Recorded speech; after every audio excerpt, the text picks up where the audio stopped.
Méditation de la communauté des disciples du Christ vivant en ce lundi de la 29e semaine du temps ordinaire, année liturgique B. Évangile de Jésus-Christ selon saint Luc, au chapitre 12, les versets 13 à 21. En ce temps-là, du milieu de la foule, quelqu'un demanda à Jésus: « Maître, dis à mon frère de partager avec moi notre héritage. » Jésus lui répondit: « Homme, qui donc m'a établi pour être votre juge ou l'arbitre de vos partages? » Puis, s'adressant à tous: « Gardez-vous bien de toute avidité, car la vie de quelqu'un, même dans l'abondance, ne dépend pas de ce qu'il possède. » Et il leur dit cette parabole. Il y avait un homme riche, dont le domaine avait bien rapporté.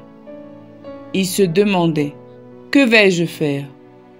Car je n'ai pas de place pour mettre ma récolte. » Puis il se dit: « Voici ce que je vais faire. Je vais démolir mes greniers, j'en construirai de plus grands, j'y mettrai tout mon blé et tous mes biens. Alors je me dirai à moi-même: te voilà donc avec de nombreux biens à ta disposition pour de nombreuses années. Repose-toi, mange, bois, jouis de l'existence. » Mais Dieu lui dit: tu es fou. Cette nuit même, on va te redemander ta vie. Et ce que tu auras accumulé, qui l'aura? Voilà ce qui arrive à celui qui amasse pour lui-même, au lieu d'être riche en vue de Dieu. Acclamons la parole de Dieu. Méditation.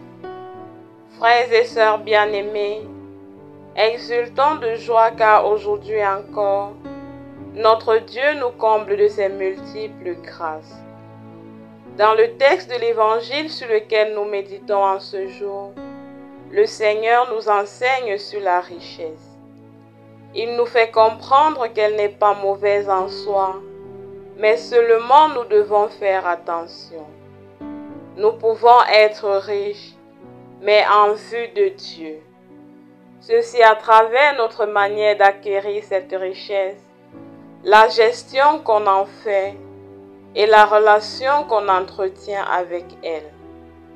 Être riche en vue de Dieu, c'est acquérir sa richesse de façon simple et juste, en travaillant dur et en demandant la grâce de Dieu. Une richesse que l'on posséderait en arnaquant les salariés, les membres de nos familles ou encore ceux qui nous entourent, ne saurait être en vue de Dieu. En effet, si nous devenons riches en faisant du tort aux autres, nous ne sommes pas en accord avec la parole de Dieu. Il ne s'agit donc pas d'être riche à tout prix et à tous les prix. L'avidité éloigne de Dieu. Être riche en vue de Dieu, c'est également faire bon usage des biens qu'on a reçus de sa grâce. C'est penser à la veuve et à l'orphelin, utiliser sa richesse pour contribuer au bonheur des plus démunis. Nous devons prendre conscience que tout vient de Dieu et que la richesse est un moyen pour annoncer sa bonté et servir les autres. Les questions que nous devons nous poser sont celles de savoir: que faisons-nous de nos richesses? Est-ce que nous les gardons pour nous-mêmes ou est-ce que nous la partageons avec les autres?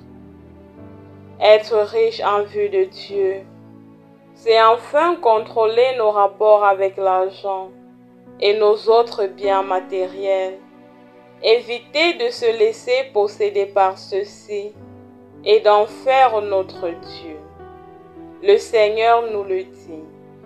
La vie de quelqu'un, même dans l'abondance, ne dépend pas de ce qu'il possède. Être riche, c'est bien, mais nos avoirs ne doivent pas prendre la place de Dieu dans nos vies.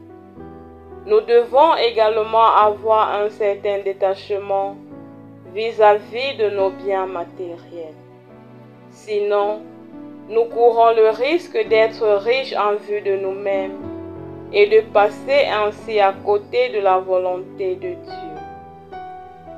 Bien-aimés, revenons en nous-mêmes et revoyons nos considérations vis-à-vis des biens matériels, les rapports que nous entretenons avec eux et l'utilisation que nous en faisons. Prions. Dieu notre Père, donne-nous l'esprit de détachement par rapport aux biens matériels, que nous les utilisions pour te servir et servir nos frères, et non pas seulement pour satisfaire nos besoins égoïstes. Intercession. Seigneur, prends pitié de tous ceux qui, dans leur recherche de la richesse, ont oublié ton existence. Qu'ils comprennent que toute chose bonne vient de toi, et qu'en dehors de toi, toute recherche est vaine. Fais-les revenir à toi. Marie, Mère de Dieu, prie pour nous. Exercice spirituel. Donner quelque chose qui nous coûte à une personne dans le besoin. Loué soit Jésus-Christ.